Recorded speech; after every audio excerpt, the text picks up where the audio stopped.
What's up, movie fans?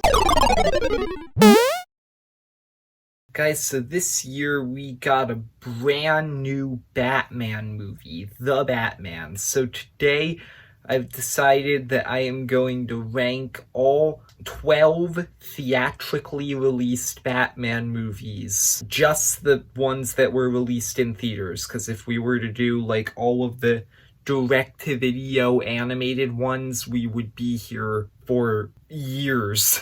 Okay, that's probably an exaggeration, but you know what I mean. Okay, so yeah, let's get straight into it. At number 12, I have Batman and Robin. I'm pretty sure this is everyone's least favorite Batman movie. There are so many reasons why. I actually just watched this movie for the first time a few weeks ago, and it was just a complete disaster.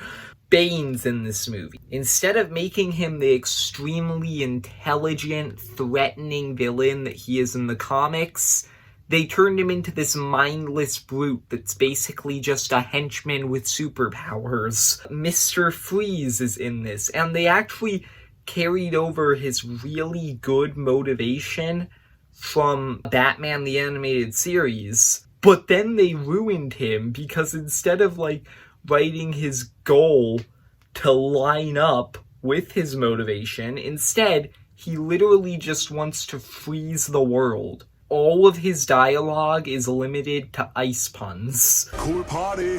Poison Ivy is just this insanely over-the-top, overacting character. This movie's CGI has aged horribly. The special effects in this movie are terrible. Batman and Robin's entire character arc together basically revolves around Poison Ivy hypnotizing them into falling in love with her, and then basically just arguing over which one she likes more. Poison Ivy and Mr. Freeze's plans aren't even compatible with each other, but for some reason they team up.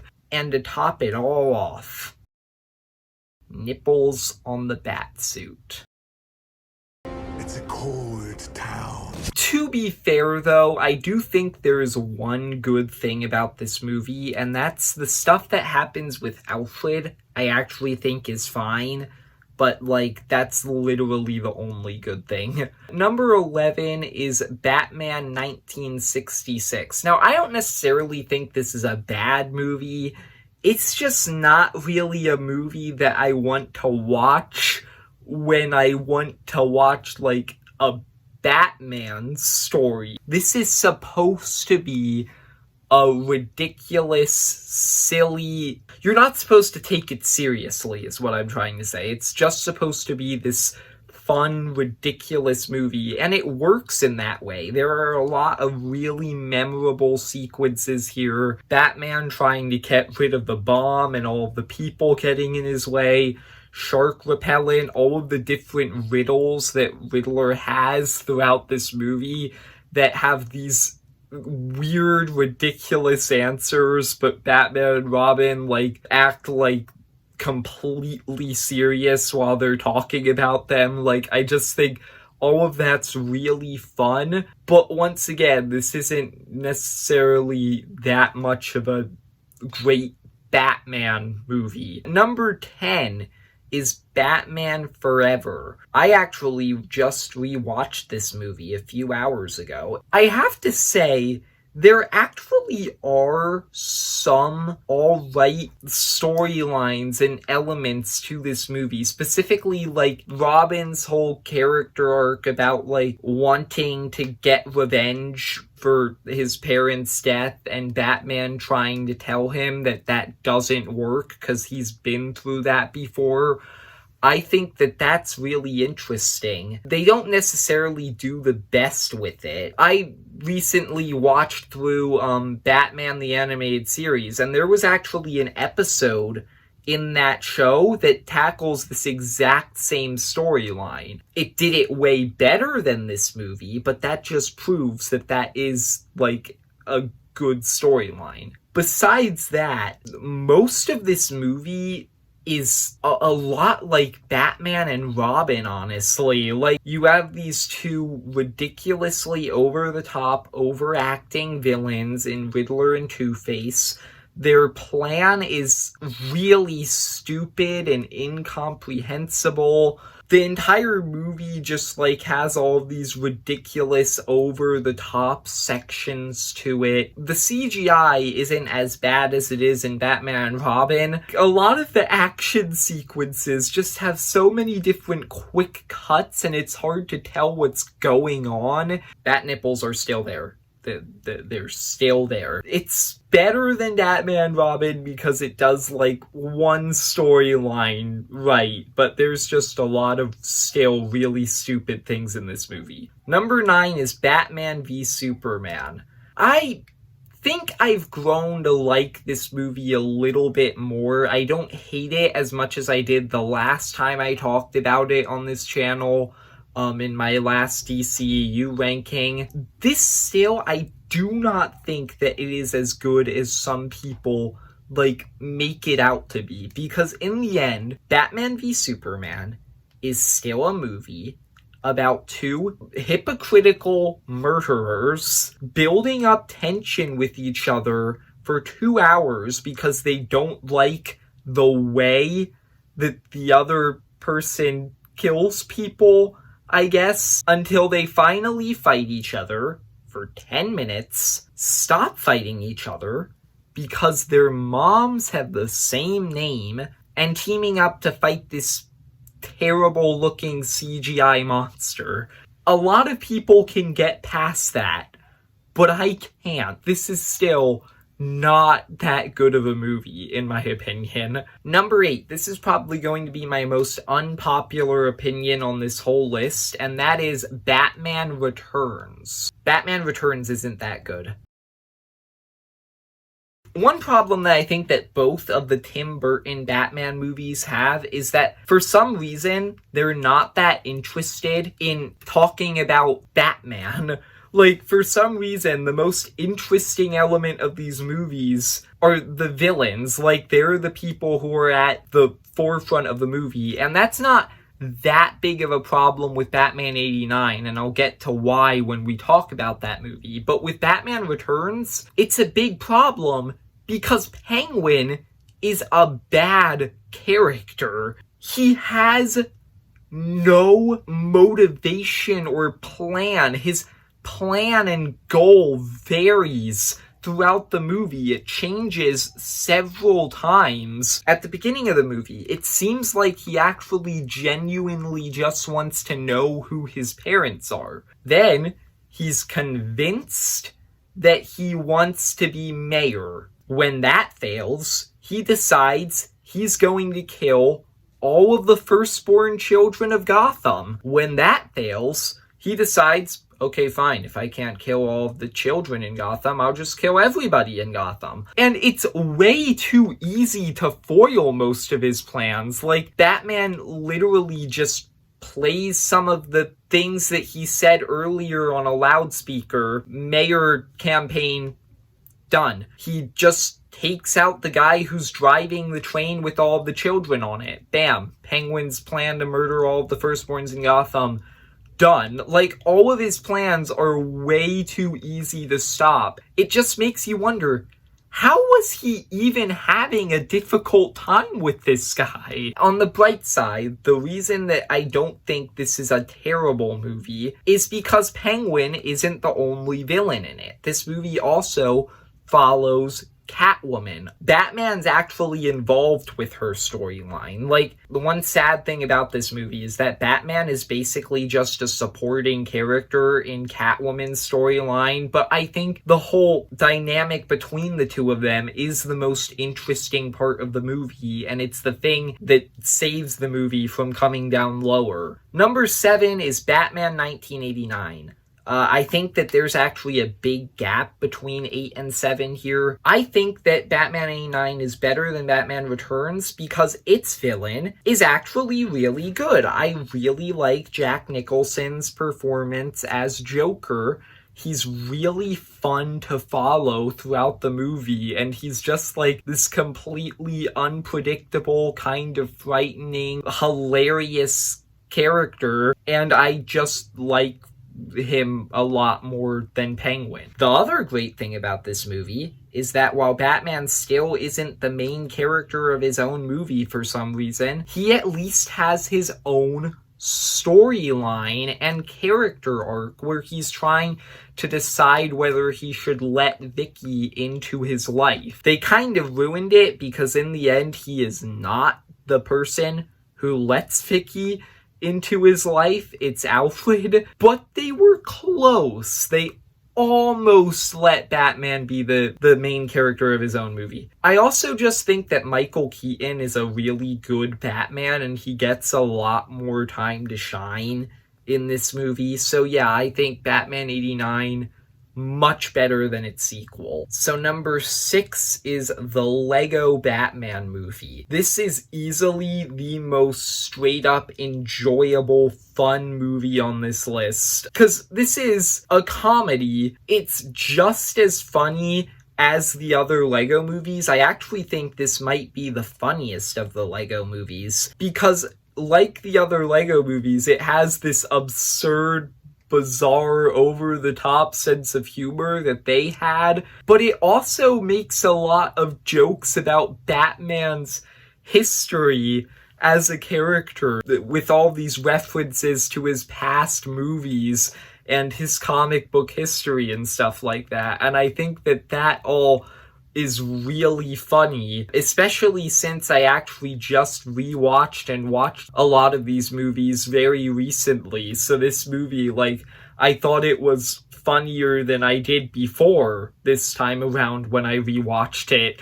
But the thing about this movie is that the comedy, while being its best aspect, isn't even like all this movie has to offer. It also understands the character of Batman and explores his, like, loneliness and his desire and fear to be a part of a family again in a way that's kind of impossible to take seriously in live action.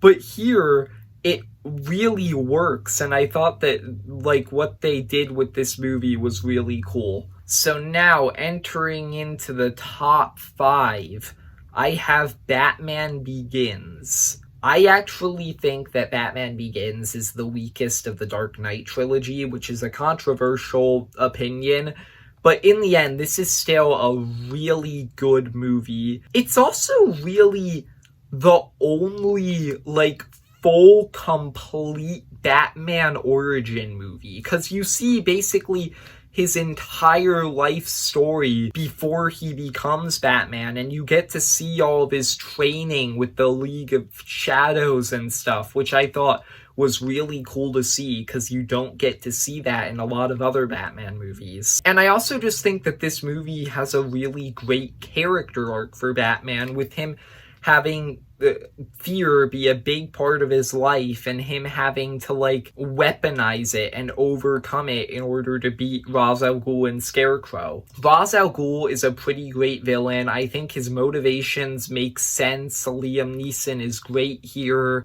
Scarecrow's honestly underrated, because he's a pretty creepy character in this movie. And then, of course, this movie also has Michael Caine, who is my favorite Alfred in any Batman movie ever, and Gary Oldman, who is my favorite Commissioner Gordon in any Batman movie ever. So yeah, this movie has a lot of really good things about it. It's one of the best superhero origin movies ever. Number 4 is The Dark Knight Rises. Yeah, I said it. Dark Knight Rises is better than Batman Begins. All right, everyone, chill. Like, that's a really controversial opinion, because The Dark Knight Rises, for some reason, has a pretty mediocre reputation. Like, a lot of people consider it to be the Spider-Man 3 of the Dark Knight trilogy. Personally, I don't get that, because this is a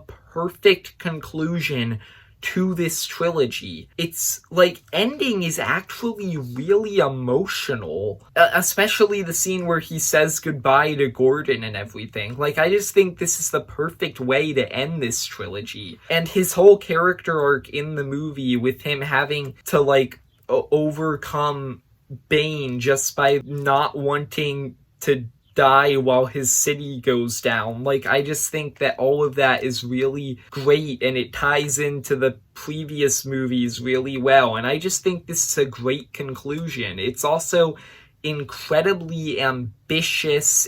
I just think that it really did nail a lot of the things it was going for. And Bane in this movie is way better than he was in Batman and Robin. This is actually Bane. This version of Bane is a really great villain. I think that this movie is a great version of Catwoman. Like I said, Michael Caine and Gary Oldman are still great here. Yeah, I just think that The Dark Knight Rises is the most underrated Batman movie. Number 3 is Batman Mask of the Phantasm.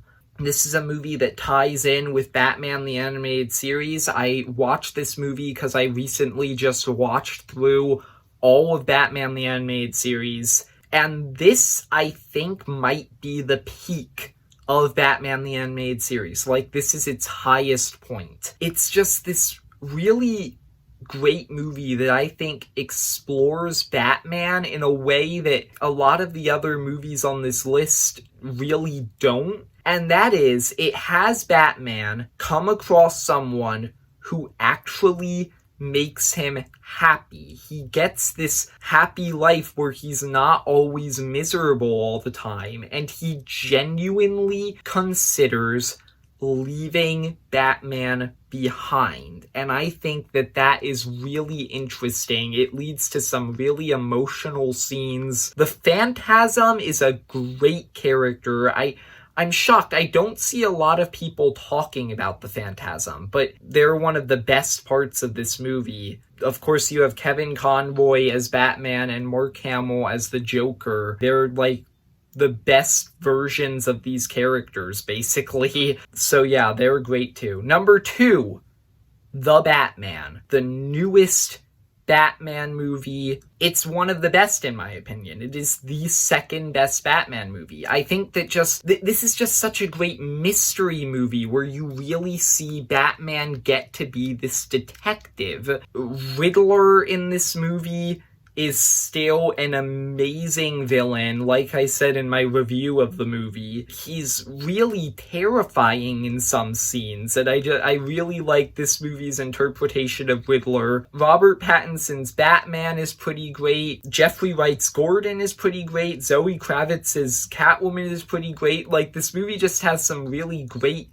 interpretations of characters. I think the character arc that Batman goes through in this movie is not something I really noticed when I first saw the movie, but I watched a bunch of videos analyzing this movie later, and I was like, wow, I didn't realize how much growth he had in this movie. It's really interesting. This is just a fantastic Batman movie, and it stands up there as one of the best Batman movies ever made. The Dark Knight is number 1, though. I feel like that's just not surprising at all. It's The Dark Knight. This movie is just so good. Obviously, the highlight of this movie is Heath Ledger's Joker, which is one of the best movie villains ever. His performance here is fantastic, and I think that the way they introduce him as this force of chaos that completely turns Gotham City on its head, and it shows how everybody reacts to that.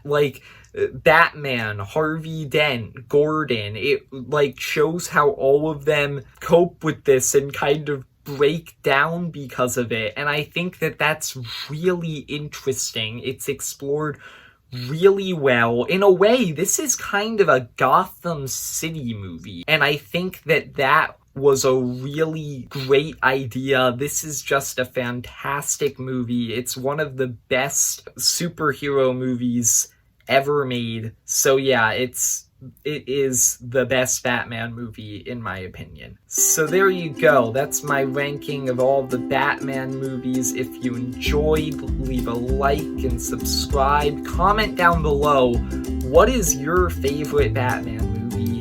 And see ya, movie fans.